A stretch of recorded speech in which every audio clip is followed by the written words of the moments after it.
Bíblia, por que a Bíblia diz que a morte é melhor do que o nascimento? Hein? Por quê? O que acontecerá com uma pessoa quando ela morre? Hein?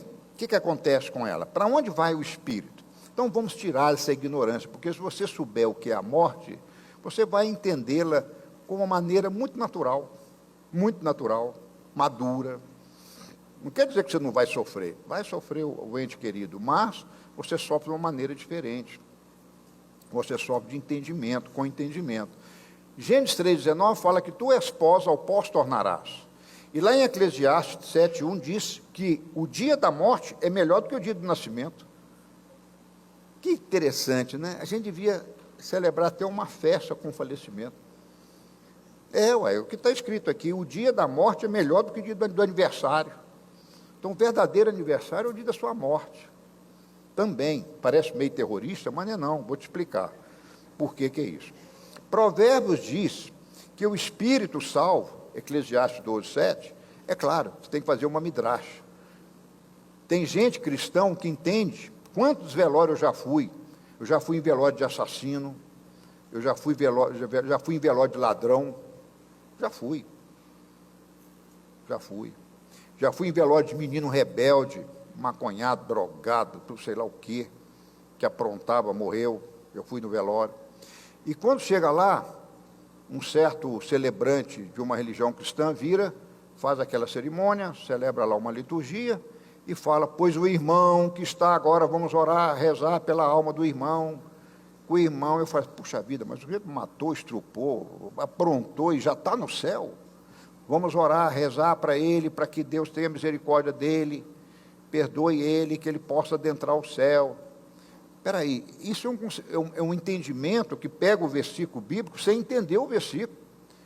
Quando a Bíblia diz que o Espírito volta para Deus, é o Espírito salvo. Senão a Bíblia está errada. É o Espírito salvo. Deus tem prazer na morte do salvo, porque ele entrou na eternidade, saiu fora do juízo final, como fala 1 Pedro. Romanos também fala, eu te tirei da morte e do juízo e passou para a vida em Cristo. Então, em Cristo eu saio do juízo final e entro na eternidade. João 3,16, porque Deus amou o mundo de tal maneira que deu seu próprio Filho para aquele que nele crê, não pereça, mas tenha a vida eterna, aquele que crê. É esse que Deus se alegra, é esse que você tem que soltar foguete, que partiu, passagem, uma morte, uma Páscoa, para a eternidade. E ele está numa situação melhor do que a nossa. Então, se o primeiro homem não houvesse pecado, não haveria morte. Romanos 6,23. Se não tivesse o primeiro homem pecado, não haveria morte. Deus não criou o homem para morrer. Parece até nome de filme, né? Deus não criou o homem para morrer. Deus criou o homem para viver. Está entendendo? Para viver. E eternamente. Mas o homem, por livre-arbítrio, ele optou pela morte. Então, preste atenção, cristãos. Vocês não receberam o pecado original de Adão, porque não seria justo por parte de Deus. Adão peca, você que leva. O que é que nós recebemos de Adão? Uma herança. Que herança? A morte. A morte é uma herança do pecado.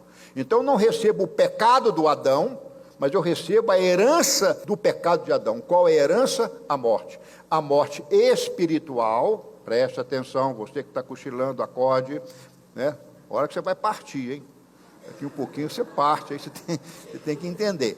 Olha, então, olha para mim.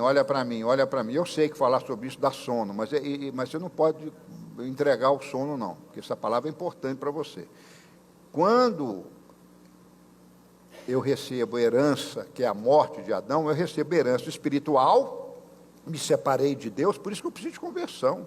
Por isso que a Bíblia fala que todos pecaram e precisam da graça de Deus, do perdão de Deus. Todos. Então, uma criancinha que nasce, já nasce na herança da morte, do pecado. Por isso que crianças morrem, irmão. Porque já nasce nessa herança maldita do pecado. Está entendendo? Mas não quer dizer que ela tem pecado. A criança não pecou ainda, nem tem uso da razão, como é que ela pecou? Então, ela não recebe o pecado de Adão. Em outras palavras, não existe pecado original. Está entendendo? As coisas põem um título aí que as pessoas aprendem no catecismo e fica assim a vida toda. Não existe o pecado de origem. Existe a consequência do pecado de origem, é diferente. E qual é a consequência? A morte espiritual, quer dizer, a pessoa nasce sem Deus, e a morte física, ele vai morrer fisicamente algum dia. Está entendendo? Vamos continuar.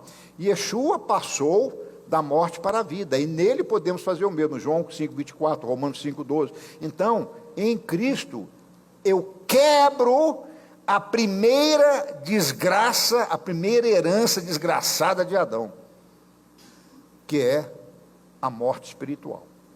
Então, se você tem que entender Paulo em Romanos e em Coríntios, ele fala, se por um só Adão entrou o pecado, e com o pecado a morte, para todo mundo, por um só entra em Cristo, e entra a vida. Oh, gente, isso é justiça. Eu, quando era recém-convertido, eu perguntava, peraí, Adão pecou e eu que danço, eu que levo? Não era justo para o Pai de Deus, mas ninguém podia me explicar isso, mas hoje eu entendo as raízes judaicas da fé que me explicam essas coisas. Eu nasci, quando eu nasci, já estava com a herança da morte espiritual e da morte física. E a morte espiritual, ela é abolida com o novo nascimento em Cristo. Por isso que nós batizamos a criatura adulta, porque se arrependeu, nasceu de novo em espírito. Então, quando você aceita Cristo, Yeshua, você anulou a maldição de Adão, que é a morte espiritual. Mas ficou ainda com a morte física. Crente morre? Morre. Quando é que vai deixar de morrer? Quando Yeshua voltar. Quando Paulo, em Tessalonicenses 4,13, fala que os que morrerem em Cristo ressuscitarão primeiro. Aí você vai vencer a morte. E nós, os que estivermos vivos na volta de Yeshua, teremos nosso corpo transformado em glória. Então, meu irmão, nós, na segunda vinda de Cristo, é que ele vai cumprir a desgraça de Adão. A primeira, ele cumpre a morte espiritual, quer dizer, em Cristo agora você passa a viver, você é religado a Deus, daí a palavra religião, religar, e depois, na segunda vinda, olha para mim, na segunda vinda, você o quê? O que você faz? Você vence a morte física. Por isso que Paulo fala, o último grilhão a ser vencido é a morte. Está entendendo? Uai, seu app de vídeos curtos.